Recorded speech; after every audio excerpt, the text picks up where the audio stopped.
race. She is bang up for this. This is the big race, over 700,000 prize money. City of Troy is the hot favourite. I put a little bet on a horse called Alf Lala to finish in the first three. I backed the last race, the favourite. In this race, I'm not backing the favourite, although I think the favourite will win. I'm not going to push my luck. So I'm only put a little bet for Alf Lala to finish in the first three. Thank you for watching. It's pretty quiet. It's now starting to get a bit busier. Let's speak to Michael from the Neville Quarter Board. Michael, it does seem a bit quiet here. Why do you think that is? To be honest with you, Ollie, I'm not sure. I'm very surprised myself. I mean, any time anybody goes 11 to 8 the favourite, the punters seem to take that. In the past, when you've had this race with stars like Enable, Frankel, Bahid, those have actually been quite betting races themselves, but obviously they've been long odds on.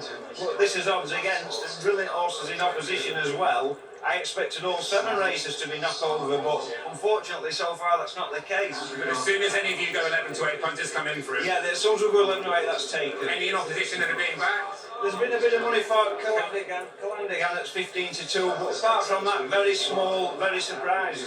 5 to 4, City of Troy. If there is 11 to 8, it's snapped up 11 to 2. The market mover earlier today, Blue Stocking, and being back the French trader Calandigan.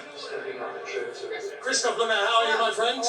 Best known as Starcraft, of course, because he won the QE2 on Francesca's old man's horse back in the day.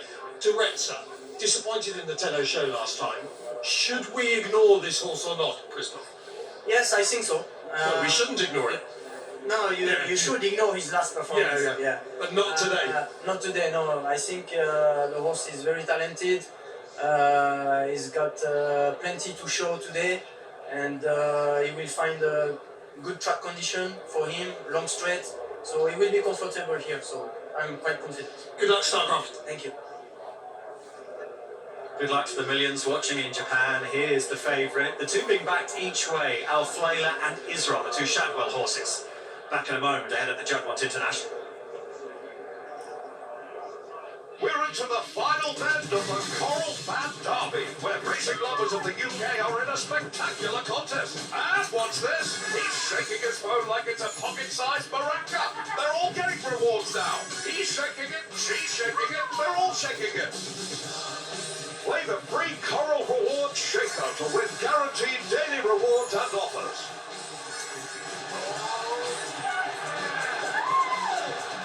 Coral, we're here for it.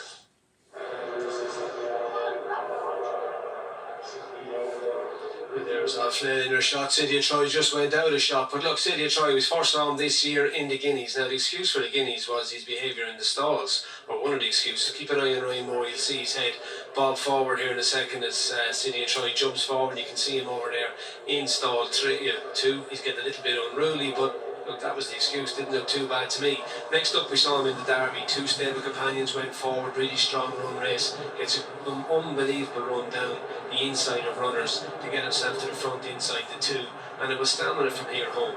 But as Ed said at the top of the show, he's drifted out off the rail. He's hanging to his right, hangs out behind the loose horse, and he changes his legs quite a bit here as well. Changes onto his off 4 there now, and again the second jumps back onto his near 4.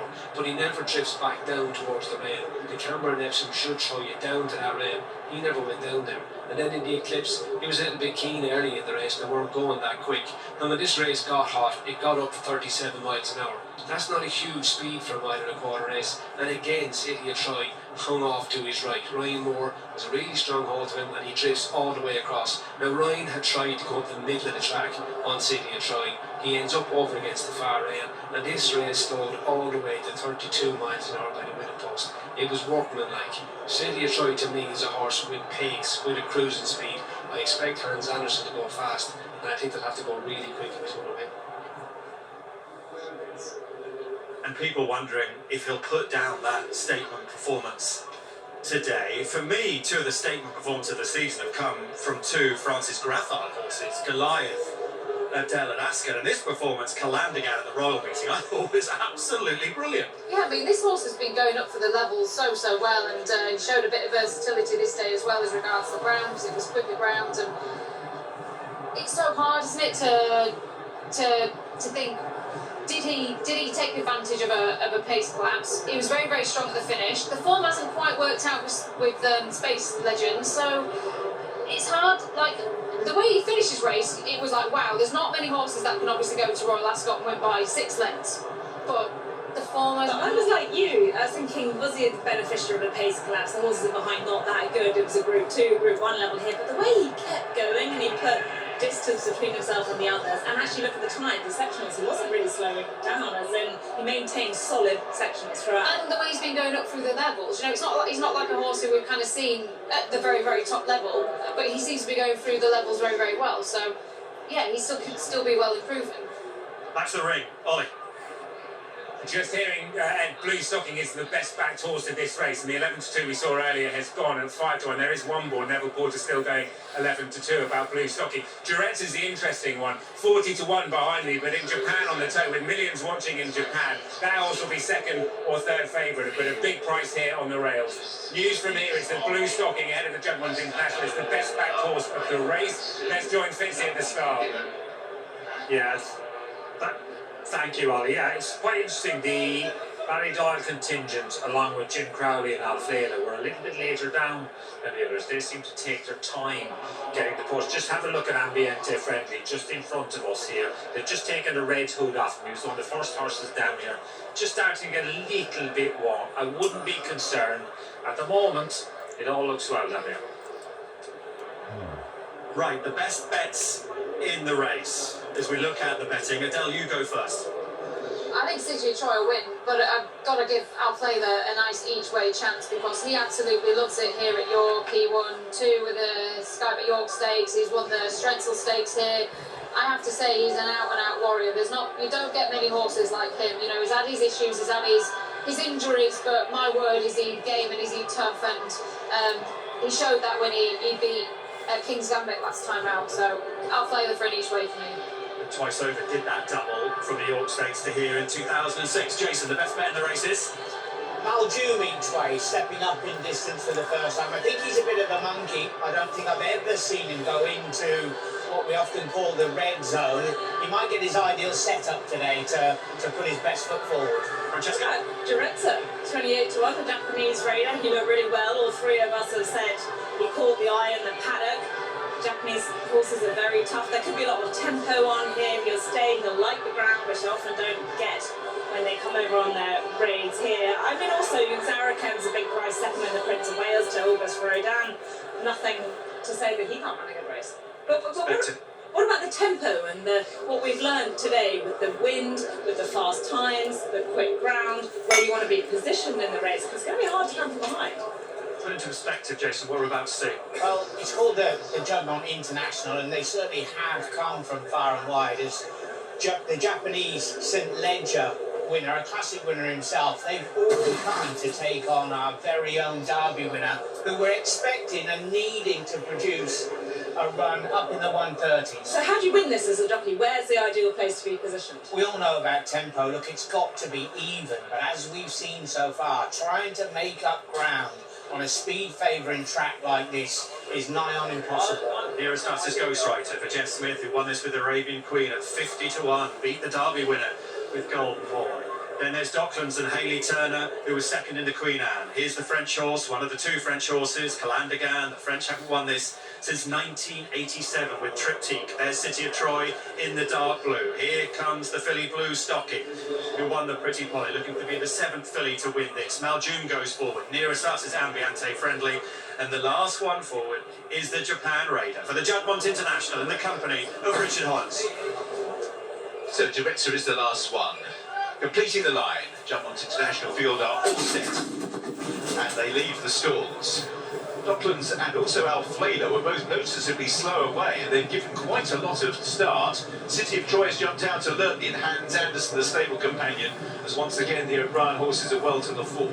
Royal Ride with Ghost Rider posted a little wide with Durence's blue sheepskin noseband and blue stockings pink cap. Then Ambiente Friendly is next. The French pair collide again in the Aga Khan colours of green and red. Zarakem a little bit wider out in the white caps. The pace just begins to steady down slightly, and Ryan Moore is keeping it simple, gone straight to the front. Maljim, Alfela and Docklands are right at the back of the field. So City of Troy relatively unpestered with a couple of outsiders on his outer and behind him, making a block between himself and the rest of the field. So City of Troy, it is who leads. Duretza is moving up on the outside for Christophe Lemaire, just wanting to apply a bit of pressure on the front end. Royal Pride is in second. Duretza moves forward to share third. That's Hans Anderson. Ghost Rider's lit up as the pace remains steady. Ambiente Friendly comes next. Zarakem 3 wide on the outside of blue stocking. Then Isra, whose partner is Kalandigan. Then Maljum, and the last two are Alfuela and Docklands. So the field are making the turn for home. And City of Troy on the front end continues to tow along the field. In second is Royal Rhyme, Yellow Jacket, Hans Anderson, Ghost Rider and Duretza. Zarakem shaken up with blue stocking. Ambiente Friendly just angling out, looking for some room. Kalandigan, Maljum, then Isra, Alfuela and Docklands. City of Troy leading the field, keeping them stacked up against that running rail. Royal Rhyme, Ghost Rider comes next. Duretza, plenty of these up back to the boards. Kalandigan down the outside could be the exception in the Aga Khan League. 2 furlongs to go. City of Troy broken most of their hearts, but maybe not Kalandigan on the outside and would throw down the last challenge. City of Troy still way rolling. Kalandigan in second place. Colmore versus the Aga Khan in the General International. And it's the Derby winner, the Eclipse winner, and now the General International winner.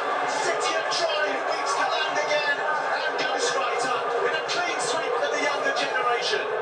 Blue Stocking was next home in fourth, Royal Rhyme, and then behind those Duretza who eventually dropped out. City of Troy dictated the race, and then out of the pack in the green jacket of the Aga Khan came Kalandigan, got to within a length, but City of Troy has turned The favourite one, but I didn't back it. Kalandigan second. Good luck if you did. Thank you for watching.